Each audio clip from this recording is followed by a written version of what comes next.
10 past 7 once again. Happy Mother's Day, and a tribute this Mother's Day tied to tragedy. In August 2009, a woman named Margot DeMaio was fatally struck by a van on a New Haven street. She had been spending years working on one of her dearest dreams, to write a children's book, but had only finished the manuscript at the time of her death. That's when her daughter Allison stepped in. The result is this book, Tyler, the Tiniest Tiger. Allison DeMaio. DeMaio? It's DeMaio. DeMaio, I'm sorry. I should have asked you before. Either pronunciation is okay. Okay, all right.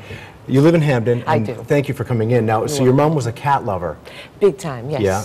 Okay. Yeah. And so she decided, she was writing this book. And tell us a little bit about what was happening there along the way, this path to writing the book. Well, actually, she started writing the book, well, I want to say probably early 90s, 92, 93-ish sometime. And she kind of had to put away and kind of went back and forth to it. And when she had passed away, I actually said, well, let me finish what she started. Actually, the manuscript was there. I had to kind of get it into the computer first because it was hard copy. And I sent it over to Lulu, and they actually took it and they self-published for me.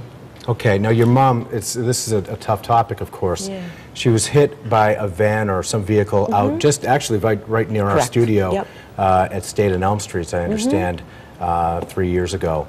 And by the way, I understand that there's a thank you that you want to get out to somebody. There is actually a thank you. There was a woman who had stayed by my mom's side after she was hit, and I've always wanted to thank her for that. Again, thank you so much.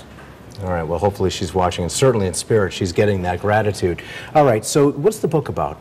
Tyler, the Tiniest Tiger. Tyler, the Tiniest Tiger is a book based on a kitten that's very curious. And what he does is, one day he gets out, and he gets into a milk truck. And the milk truck stops at the zoo. I see the picture there. Yeah. Adorable. It is. And at the zoo, he meets a family of tigers. There was the mom and the child. And he befriends the child at first because the mom doesn't know anything about this. And eventually, word gets out that we have this little family there. And it gets into the newspapers. And what had happened in the meantime was the owner, Tyler's owner, was crazy about trying to find her cat, her kitten. And this newspaper article, there's a picture. And she says, wait a minute, that's my Tyler.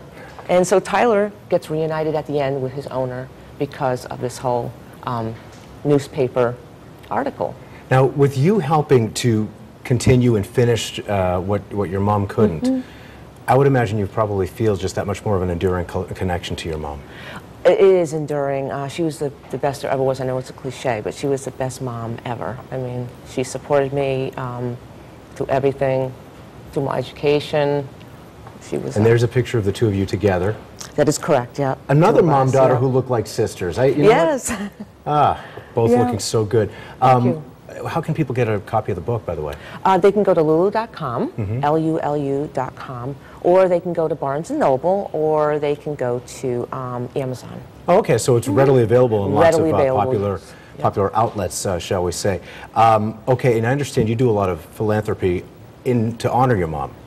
I do a yearly contribution to Sleeping Giant Build, which is, they build homes in Hamden, North Haven area, and I always do it in honor of my mom every year. And they run a road race, too, as well, at West Rock. Very cool. In August. Now, say somebody wants to honor their mom for Mother's Day, and of course, all things to different people, but what would you say to somebody, whether their mom's living or deceased, you know, how do you honor a mom? I would say do something in their name. Yeah.